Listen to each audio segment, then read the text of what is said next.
할렐루야. 네, 이 새벽에 나오신 여러분 위에 우리 주님의 축복과 은혜가 넘치기를 간절히 바랍니다.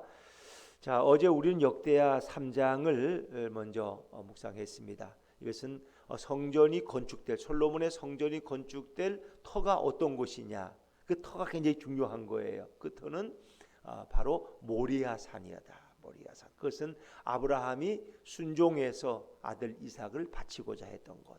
또 아들 이삭이 이제 청소년임에도 불구하고 나이든 100세가 훨씬 넘은 아버지를 제어하지 않고 스스로 결박당하여서 스스로 제물이 되게 원했던 그곳이 바로 모리아산의 번제단이에요.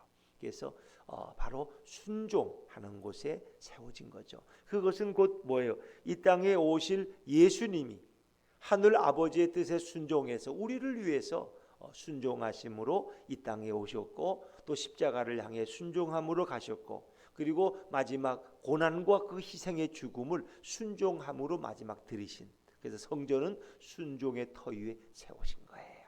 뭐 성전은 사실은 이제 예수님을 가리키는 거지만, 우리가 성전하면 이제 일반적으로 이 땅에 많은 교회들을 생각하지만 뭐 그 원리도 마찬가지예요. 교회도 결국 순종에 의해서 세워져 가는 거예요. 순종이 아니면, 왜? 예수 그리스도가 순종하심으로 오셨기 때문에, 우리에게 순종을 친히 보여주셨기 때문에 바로 처음도 순종이요 마지막도 순종이라는 것입니다. 그리고 또 그곳은 오르난의 타작마당에 여부수에, 그것은 뭐예요? 이스라엘에 임한 그 역병, 3일 동안에 7만 명이 죽는 그 역병이 멈춘 곳이 바로 이 성전터였다는 거예요. 오르난의 타작마당. 그래서 바로 그곳에서 여호와의 사자가 그 진노의 칼을 거둔 것이고, 번제를 드릴 때 하늘에서 불이 내려서 그들의 제사를 받은 것이 바로 솔로몬의 성전터였다는 거예요. 그러니까 인간의 모든 재난과 재앙은 어디 와야지? 성전에 나와서 예배 드릴 때 그 재난이 끝난다는 거예요. 수고하고 무거운 짐진 자들아 다 내게로 오라. 내가 너희를 쉬게 하리라. 진정한 쉼이 없는, 안식이 없는 인생들은 누구에게? 성전 대신 예수님께 나올 때 진정한 안식이 있고 행복이 있고 영원한 생명이 있는 줄로 믿으시기를 바랍니다. 그래서 우리가 전도할 때 그래요. 이렇게 전도할 때 몸이 아픈 분한테 병원에 가서 몸이 아파, 예수 믿으셔야 돼. 예수 믿으면 병 고쳐요? 병 나요?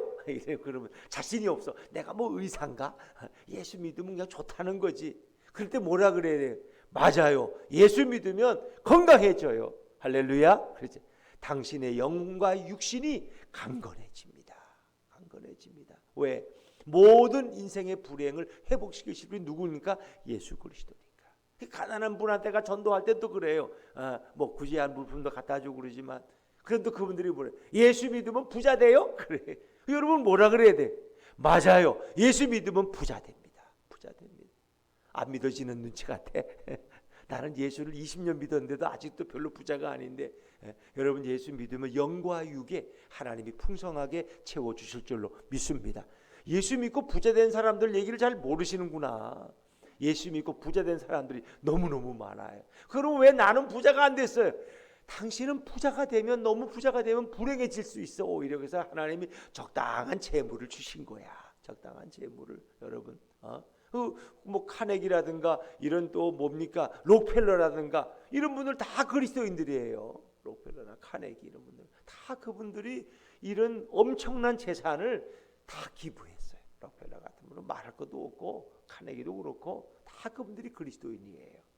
우리가 상상할 수 없는. 그래서 뭐 카네기가 한 해에 뭐 이렇게 기부한 그것이 일본의 예산보다 더 많은 것을 기부했다 그래요. 우리나라에도 뭐 카카오의 뭐 김범수 회장이고 뭐 5조를 뭐 기부했다 그랬어요. 또 어떤 분은 5천억을 기부해. 이런 게 누구예요? 이 다 대부분 보면 그리스도인들이 많아요. 주님의 원리가 우리가 청지기거든. 주신 재물을 쓸 만큼 쓰고 나머지는 다 세상에 기부해서 어려운 사람들을 도와. 여러분들이 그런 마음만 있으면 하나님이 더 많이 부어줄 줄로 믿습니다. 내 재산의 절반 뭐 내놓죠. 뭐 가지 거 뭐 교회 개척하는데 내놓죠. 이런 마음과 이런 자세가 있으면 주님은 한량없이 부어줘요. 근데 우리는 그 아까워서 못해.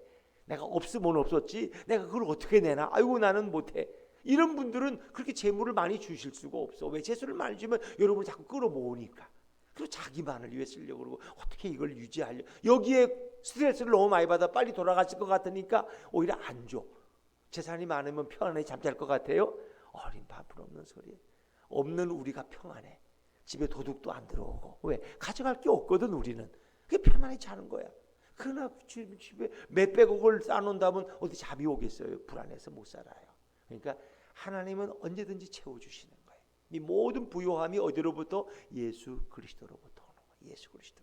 그래서 그것을 받을 만하고 그것을 다룰 만하고 그것 때문에 시험 들지 않고 주님의 영광을 위해서 다 쓸 수 있는 사람들에게는 하나님이 오늘도 풍성하게. 그러나 믿음 없는 사람들도 부자가 있죠. 이제 그 부요함은 그들에게 오히려 죄가 되기 쉽고 시험이 되고 오히려 그들을 더 불행하게 만들 수 있어요. 재물이 없었더라면 행복한 집안인데 재물 때문에 자식들이 싸우고 칼부림이 나고 고소하고 이 뭐 부모 유산 때문에 아직도 전쟁을 치르고 있어요. 이 얼마나 부끄러워요, 여러분. 그런가 보면 우리는 어때요? 일반적으로 자식들이 물려줄 게 없어. 그 죽은 후에도 자식들이 싸울 일이 없어. 그냥 오히려 그 행복할 수 있는 거예요. 예수 믿는 것이 어떤 물질보다도 최고의 행복이고 최고의 축복인 것을 믿으시길 바랍니다. 예수님이 가장 중요한 거예요. 예수님, 주 예수보다도 귀한 건 없는 거예요. 그래서 이 성전이 귀한 거예요. 왜? 성전은 이 땅에 오실 예수님의 모형이거든. 성전에 그게 중요한 거예요. 그래서 모든 저주와 불행은 예수 그리스도 앞에 나오면 다 끊어지는 거예요. 다 끊어져. 거기에 진정한 안식과 평화와 부요함이 주어진다는 거예요.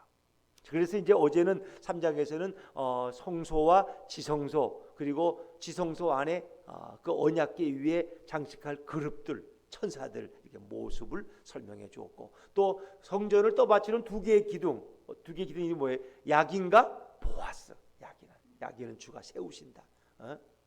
보아스는 주께서 능력을 공급하신다. 그래서 이 성전을 세우시고 필요한 능력을 주시는 분이 바로 우리 주님이시다 하는 것을 생각했어요. 자, 오늘은 이제 성전 안에 있는 기구들을 설명하는데 제일 처음에 나오는 것이 뭐예요? 노제단이에요. 노제단. 아주 중요한 건데 한번 읽어보시죠. 자, 우리 4장 1절입니다. 4장 1절 시작. 솔로몬이 또 노수로 제단을 만들었으니 길이가 20규빗이요 너비가 20규빗이요 높이가 10규빗이며 그랬습니다. 이 노수로 제단을 만들어. 그러니까 우리가 이제 레위기나 출애굽기 보면 이 성막 문을 열고 들어가면 제일 앞에 있는 것이 제단이에요. 제단인데 정사각형. 그래서 오늘 여기 보니까 성경이 어떻게 했어요?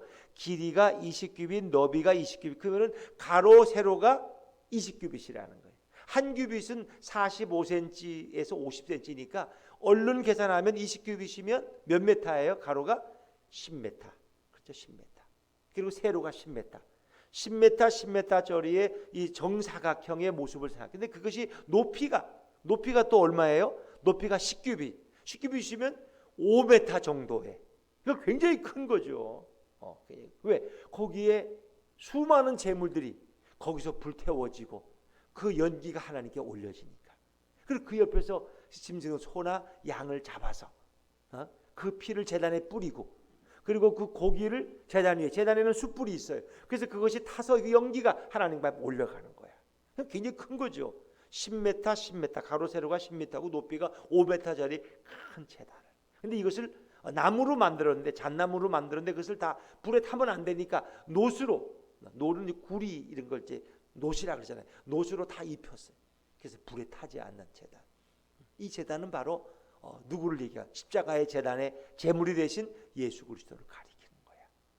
그래서 죄라는 것이 얼마나 끔찍하냐. 그 제단 옆에서 얼마나 많은 양들이 죽어갔을까. 그들이 아마 죽는 그 뭐 타는 냄새에 그런 보면 막 그냥 슬퍼했을까. 왜? 이 짐승도 뭔가 느낌이 있거든. 그러니까 인간의 죄라는 게 얼마나 많은 고통과 불행을 주냐는 거예요.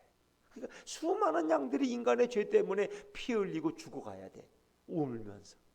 그리고 그것이 또 하나님 앞에 속죄받기 위해서는 제단에 이렇게 제물이 돼야 하는데 거기에 불타는 그 연기 냄새, 그 고기 타는 냄새, 그 기름이 타는 냄새가 코를 찔렀을 거예요.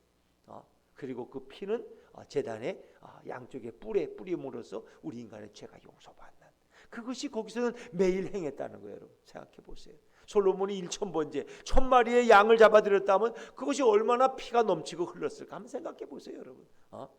우리가 집에서 옛날에 어릴 때 닭 한 마리 잡아도 뭐 그것이 그냥 이렇게 막 피가 흐르고 그러는데 그 1,000마리의 소나 양을 잡았다면 그 생각, 인간의 죄가 그렇게 무수하게 흘러넘치는 거예요.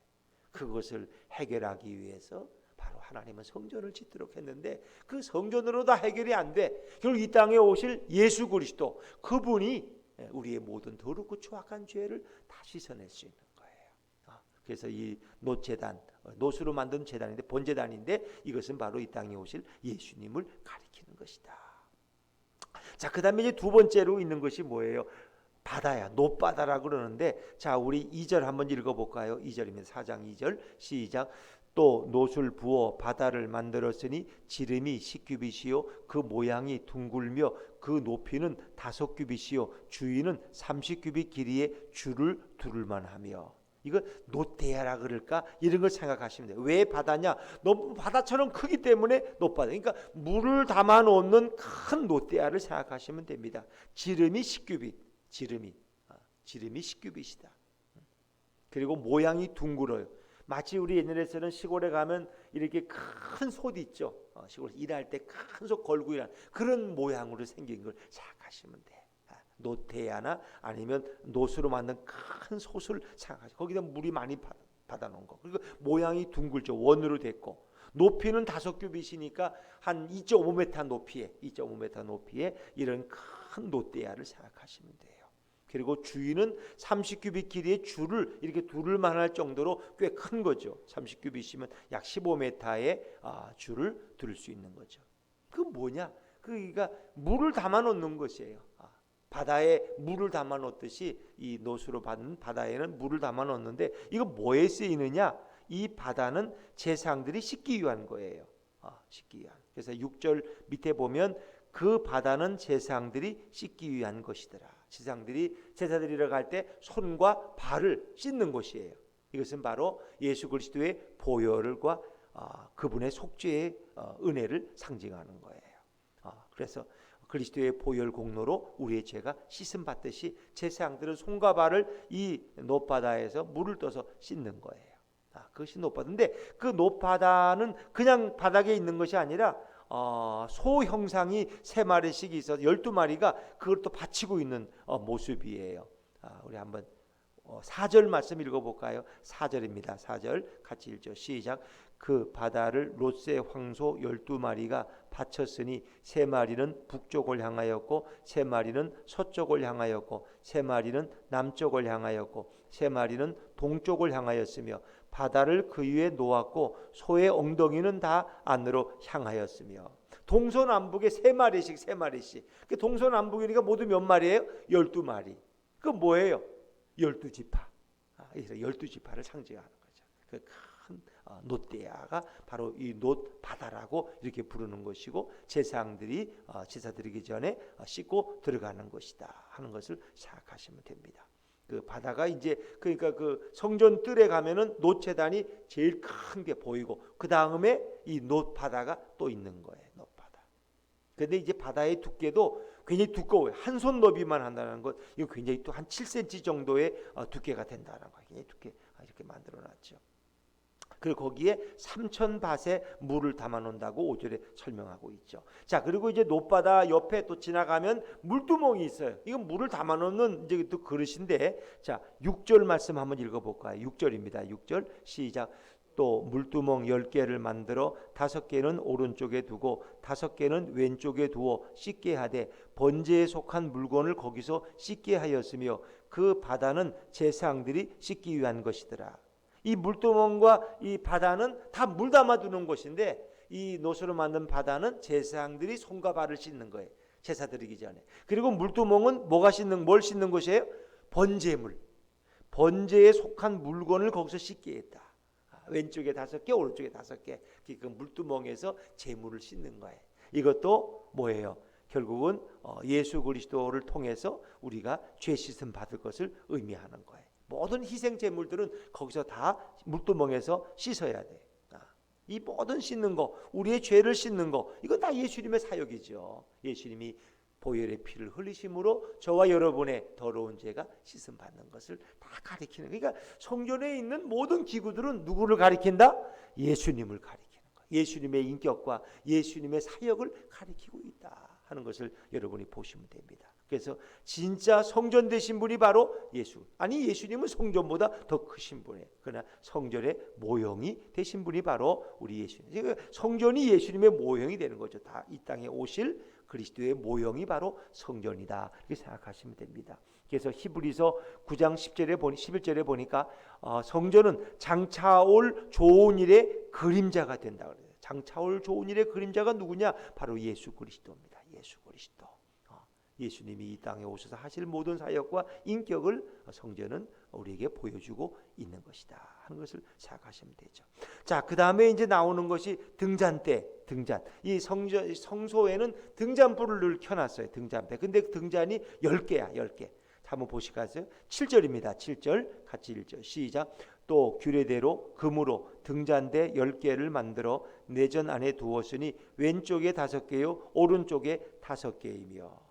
그러니까 양쪽 벽으로 등잔대가 있고 등잔불이 비추는 거예요. 등잔 감람유 기름을 찧어서 만든 그 기름으로. 그럼 왜? 성소 안을 밝히는 거예요. 그러니까 저녁이 돼서 어두워지면 세상이 와서 불을 켜고 밤새도록 불이 켜져 있고 아침이 되면 그 불을 끄는 거예요. 이 등잔대가 왼쪽 오른쪽 10개. 근데 이제 여러분 자세히 보시면 모세의 성막, 광야에서 만든 모세의 회막에서는 등잔대가 10개였어요, 1개였어요? 오직 1개였습니다. 이제 그 차이를 이제 느낀 1개. 등잔대가 1개 성소를 비추는. 그런데 왜 여기 솔로몬 성전에서는 10개냐? 이제 그런 성전 규모의 차이도 있지만은 이 광야에서 성막의 1개는 오직 이스라엘 백성들만을 위한 그런 등잔이었어요. 근데 이제는 뭐예요? 온 만민과 열방을 위한 등잔이기 때문에 10개가 거기 전시되는 거예요. 10개. 그 성소 안을 환하게 비추는 거예요. 이 등잔은 뭘 가리키는 거예요? 이 땅에 오실 예수 그리스도. 그래서 예수님은 뭐예요? 빛으로 오시는 예수님. 예수님 빛이잖아요. 이 땅에 빛이 왔다는 빛. 또 교회와 또 말씀도 결국은 세상을 비추는 빛이고 교회도 세상을 비추는 구원의 빛이잖아요. 그래서 이것은 예수님과 말씀 또 교회를 가리키는 것이 바로 등잔대다.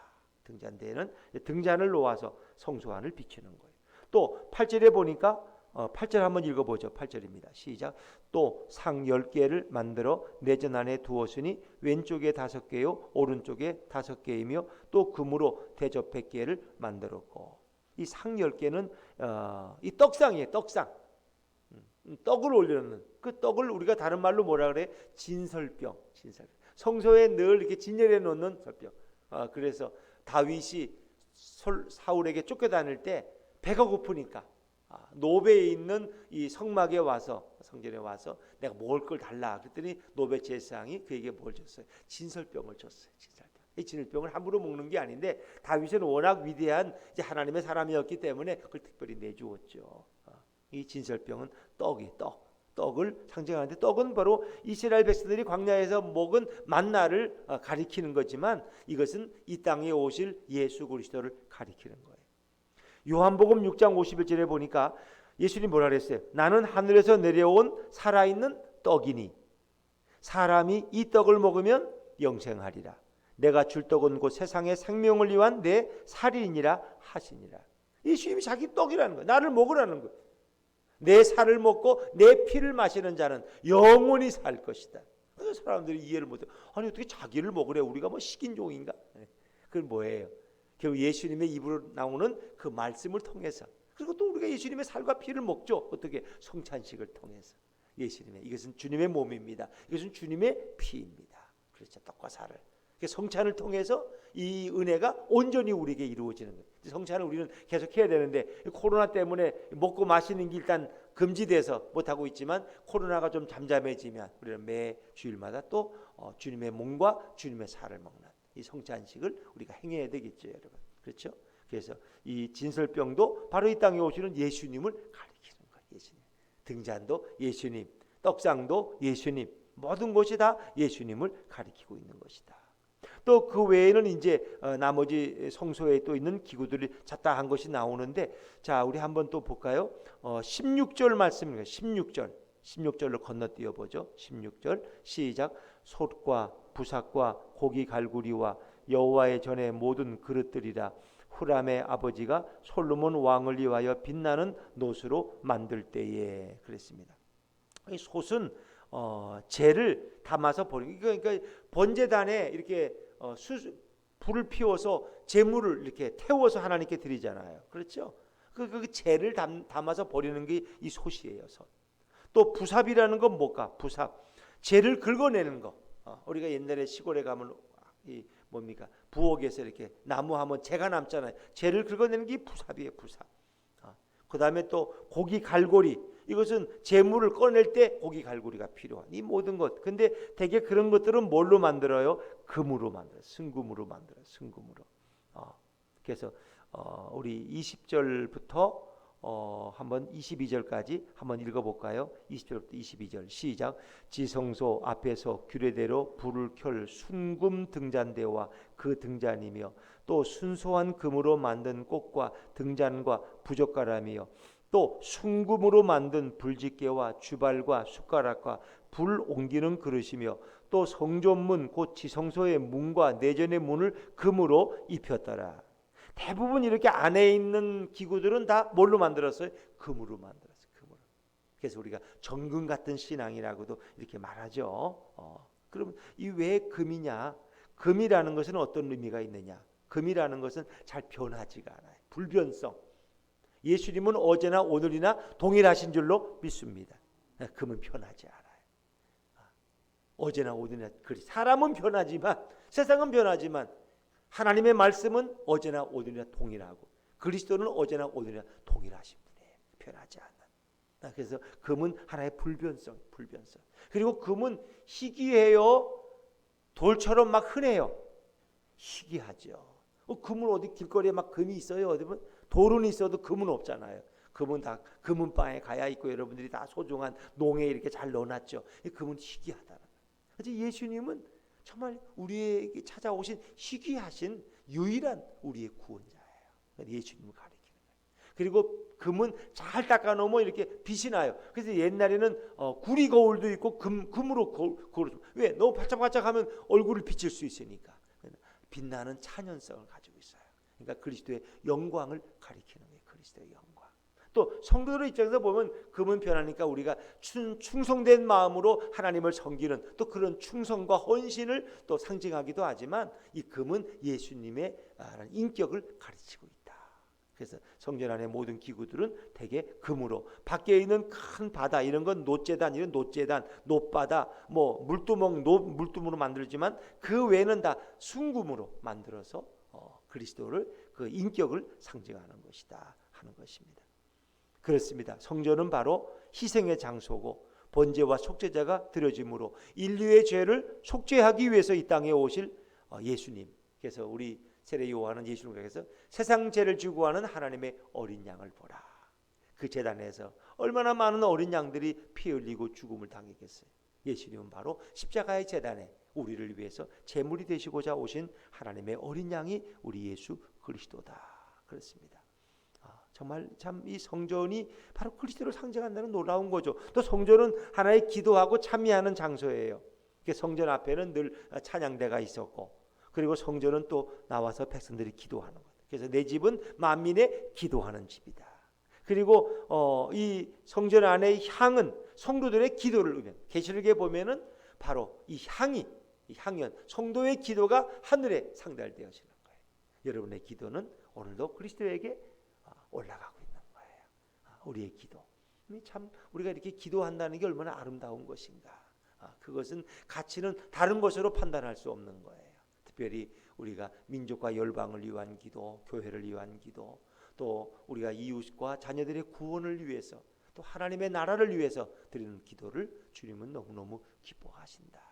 코로나 가운데서도 바로 우리의 기도가 있었기 때문에, 또 3.1절을 이제 우리가 맞이하지만은 이 일제 억압 동안에 얼마나 많은 그리스도인들이, 우리 한국의 그리스도인들이 새벽마다 주님 앞에 나와서 민족의 독립과 자유를 위해서 기도했겠는가. 그래서 그것이 8.15 광복 해방으로 이어지는 거 아닙니까? 기도하는 민족은 망하지 않는 거예요. 하나님의 성전을 중심에 뒀다는 건 예수님을 모시고 늘 그 주님 앞에 기도로 나아가는 그런 백성은 결코 망하는 법이 없다는 것입니다. 그래서 우리 대한민국은 늘 시끄럽긴 해. 그러나 시끄러운 가운데서도 우리는 정말 하나님의 보호하신 가운데 이렇게 발전해가는 우리 나라를 볼 수 있죠. 코로나의 어려움이 딛고 우리 대한민국은 또 아름다운 복음의 국가로 우뚝 설 줄로 믿습니다. 오늘 여러분의 기도가 있기 때문에 주님은 그렇게 사용하실 거예요. 오늘도 성전에 모형되시고 바로 성전보다 더 크신 예수님을 우리 인생의 왕으로 모시고 그분과 동행하는 복된 하루가 다 되시기를 주의 이름으로 축원합니다.